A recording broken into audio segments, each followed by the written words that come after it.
આળસુ ગધેડો.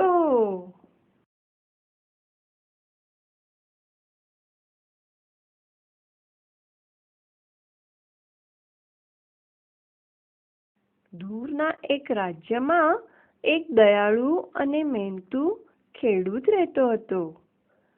પ્રાણીઓની ભાષા સમજવાની રીતે એક દિવસ સાંજના એણે એક ગધેડા અને એક બળદને એકબીજા સાથે વાતો કરતા સાંભળ્યા. એ ઝાડ પાછળ છુપાઈને સાંભળવા લાગ્યો. બળદ એના મિત્ર ગધેડાને ફરિયાદ કરી રહ્યો હતો. એણે કહ્યું, હું ખૂબ થાકી ગયો છું. આજે મેં ખેતરોમાં ખૂબ મહેનત કરી. ગધેડાએ પૂછ્યું, તું આટલું બધું કામ શું કામ કરે છે? મારી તરફ જો. હું આખો દિવસ ખાઈ પીને મજા કરું છું. બળદે વિચાર્યું કે ગધેડો ખૂબ જ ભાગ્યશાળી છે. એણે ઉદાસ થઈ એને પૂછ્યું, તારી જેમ જીવવા હું શું કરું? ગધેડાએ સલાહ આપી, હું તો હંમેશા બીમાર હોવાનો ઢોંગ કરું છું. તું પણ ન જમવાનું ઢોંગ કરી વિલાપ કર. જમીન પર આળોટ, જાણે તને બહુ પીડા થતી હોય. પછી ખેડૂત તને ખેતરો પર નહીં લઈ જાય. બીજા દિવસે સવારે બળદે ગધેડાએ જેમ કહ્યું હતું તેમ કર્યું. પણ એ ખેડૂત જેણે એમની બધી વાતો સાંભળી હતી, એણે ગધેડાને પાઠ ભણાવવાનો નિશ્ચય કર્યો.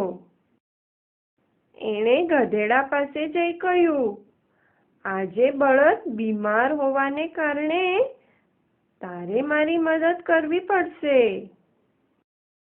બિચારા ગધેડાએ હાંફતા હાંફતા બધું કામ કર્યું. સાંજ સુધી એનું હરેક અંગ દુખી રહ્યું હતું.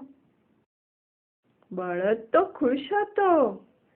એ પોતાના મિત્ર પાસે આવ્યો અને એના ચતુર ઉપાય માટે એણે એનો આભાર માન્યો.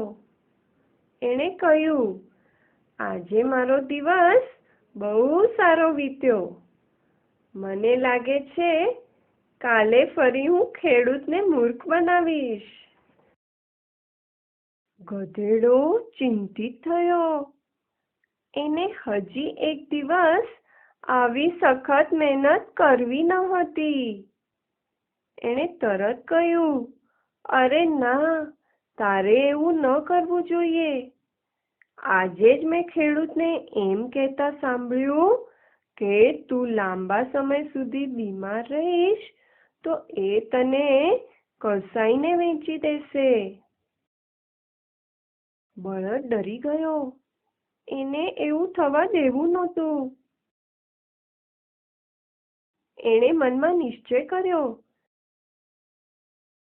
કે બીજા દિવસથી જ એ એક સારો બળદ બનીને ખૂબ મહેનત કરશે. ફરી ઝાડની પાછળ છુપાયેલા ખેડૂતે એમનો વાર્તાલાપ સાંભળ્યો અને મનોમન હસવા લાગ્યો. એ પોતાના ગધેડા પાસે ગયો અને ધીમેથી બોલ્યો, તો ગધેડા, મને આશા છે કે ફરી કદી તું આળસુ નહીં બને.